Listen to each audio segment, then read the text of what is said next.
News daily. ಬದಲಾವಣೆ ಚರ್ಚೆ ಬೆನ್ನಲ್ಲೇ ದಲಿತ ಸಿಎಂ ಕೂಗು ಹೆಚ್ಚಳ ಆಗ್ತಾ ಇದೆ. ಮಾರ್ಮಿಕ ಹೇಳಿಕೆಗಳನ್ನ ನೀಡೋದ್ರ ಮುಖಾಂತರವಾಗಿ ಸಂದೇಶವನ್ನ ಕೂಡ ರವಾನಿಸಲಾಗ್ತಾ ಇದೆ. ಆ ಪೈಕಿ ಮಹದೇವ್ ಪುನೂರ್ ಒಂದು ಸ್ಟೇಟ್ಮೆಂಟ್ ಕೊಡ್ತಾರೆ ನೋಡಿ. ಇದು ಈಗ ಸಿಕ್ಕಾಪಟ್ಟೆ ಚರ್ಚೆಗೆ ಕಾರಣವಾಗ್ತಿರೋದು. ಯಾತಕ್ಕಾಗಿ ಸ್ಟೇಟ್ಮೆಂಟ್ ಕೊಟ್ಟಿರ್ಬೋದು, ಏನ್ ಉದ್ದೇಶ ಇರ್ಬೋದು, ಯಾರನ್ನು ಗುರಿಯಾಗಿಸ್ಕೊಂಡು ಈ ಸ್ಟೇಟ್ಮೆಂಟ್ ಕೊಟ್ಟಿದ್ದಾನೆ ಅಂತ ಏನ್ ಹೇಳಿದ್ದಾರೆ ಮಹದೇವ್ ಪುನೂರು? ದಲಿತರನ್ನ ಸಿಎಂ ಮಾಡುವಂತೆ ವರಿಷ್ಠರಿಗೆ ಸಂದೇಶವನ್ನ ರವಾನಿಸಿದ್ರಾ? ಇದು ಪ್ರಶ್ನೆ. ಏನ್ ಹೇಳುದು ಅಂದ್ರೆ, ಮಗುವಿಗೆ ಹಸಿವಾಗಿದೆ, ಹಾಲಿಗಾಗಿ ಅಳ್ತಾ ಇದೆ, ತಾಯಿಗೆ ಗೊತ್ತಾಗ್ಬೇಕಲ್ವಾ?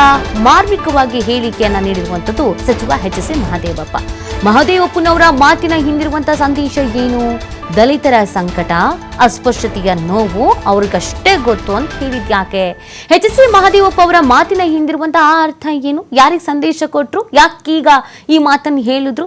ಈಗ ಸೂಕ್ತ ಸಮಯ ಬಂದಿದೆ, ದಲಿತರನ್ನ ಮರಿಬೇಡಿ ಅಂತ ಹೇಳಿದ್ರಾ ಅನ್ನೋದು ಪ್ರಶ್ನೆ. ಬಹಳ ಹಿಂದಿನಿಂದಲೂ ಕೂಡ ದಲಿತರು ಅನ್ನುವಾಗ ಒಂದಷ್ಟು ರೀತಿಯಾದಂಥ ನೋವನ್ನು, ಅವಮಾನವನ್ನು ಅನುಭವಿಸ್ಕೊಂಡು ಬಂದಿದ್ದಾರೆ.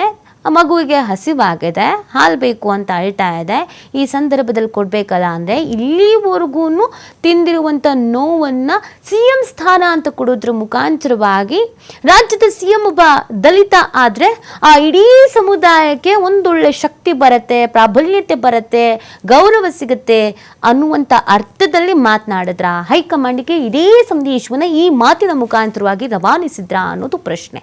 ದಲಿತರನ್ನ ಕಡೆಗಣಿಸಿದ್ರೆ ಮುಂದೆ ಸಂಕಷ್ಟ ಎಂಬ ಎಚ್ಚರಿಕೆಯನ್ನು ಕೊಟ್ಟಂಗಿದೆ. ಇದೇ ಸಂದರ್ಭದಲ್ಲಿ ಕಾಂಗ್ರೆಸ್ ಹೈಕಮಾಂಡ್ಗೆ ಮಹದೇವಪ್ಪ ಕೊಟ್ಟಿರುವಂತಹ ಸಂದೇಶನ ಇದು. ಕುತೂಹಲ ಮೂಡಿಸ್ತಾ ಇದೆ ಮಹದೇವಪ್ಪ ಅವರ ಮಾರ್ಮಿಕ ಈ ಸ್ಟೇಟ್ಮೆಂಟ್ ನೋಡಿ. ರಾಜ್ಯದಲ್ಲಿ ಸಿಎಂ ಬದಲಾವಣೆ ಆಗ್ತಾರೆ ಅನ್ನೋದೊಂದು ಚರ್ಚೆ ಇದೆ.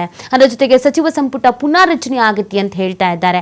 ಯಾವಾಗ ನಿಮಗೆ ಸಿಎಂ ಬದಲಾವಣೆ ಕೂಗಿದೆ ಅಥವಾ 2.5 ವರ್ಷ ಆದ್ಮೇಲೆ ಸಿಎಂ ಬದಲಾವಣೆ ಆಗತ್ತೆ ಅನ್ನೋದನ್ನ ಹೇಳಿದ್ರು, ಸಡನ್ ಆಗಿ ಇಮಿಡಿಯೇಟ್ ಆಗಿ ಒಂದು ಅಸ್ತ್ರ ಬಂದ್ಬಿಡುತ್ತೆ, ದಲಿತ ಸಿಎಂ ಆಗ್ಬೇಕು ಅಂತ. ಯಾಕೆ ಅಸ್ತ್ರ ಬಂತು ಅಂತಂದ್ರೆ, ಈಗ ಸಿಎಂ ರೇಸಿನಲ್ಲಿ ಯಾರಿದ್ದಾರೆ? ಡಿ.ಕೆ. ಶಿವಕುಮಾರ್ ಅವರು ಇದ್ದಾರೆ. ಡಿ.ಕೆ. ಶಿವಕುಮಾರ್ ಅವರು ಯಾವ ಸಮುದಾಯಕ್ಕೆ ಸೇರಿದವರು? ಒಕ್ಕಲಿಗ ಸಮುದಾಯಕ್ಕೆ ಸೇರಿದವರು. ಒಕ್ಕಲಿಗ ಸಮುದಾಯ ಏನು? ಪ್ರಾಬಲ್ಯ ಸಮುದಾಯ, ಪ್ರಬಲವಾದಂಥ ಸಮುದಾಯ ಅಂತ ಕರೆಸ್ಕೊಳ್ಳುತ್ತೆ. ಈಗ ನೀವು ಒಕ್ಕಲಿಗ ಸಮುದಾಯದವ್ರಿಗೆ ಏನಾದ್ರು ಸಿಎಂ ಸ್ಥಾನ ಕೊಟ್ರಿ ಅಂತ ಅಂದ್ರೆ ಅದು ಹಿಂದುಳಿದ ವರ್ಗದವರಿಗೆ ಮಾಡಿದಂತ ಮೋಸ ಆಗತ್ತೆ, ಅನ್ಯಾಯ ಆಗತ್ತೆ. ದಲಿತ ಸಿಎಂರನ್ನ ಮಾಡೋದ್ರಿಂದ ಆ ಸಮುದಾಯಕ್ಕೊಂದು ಶಕ್ತಿ ಬರುತ್ತೆ.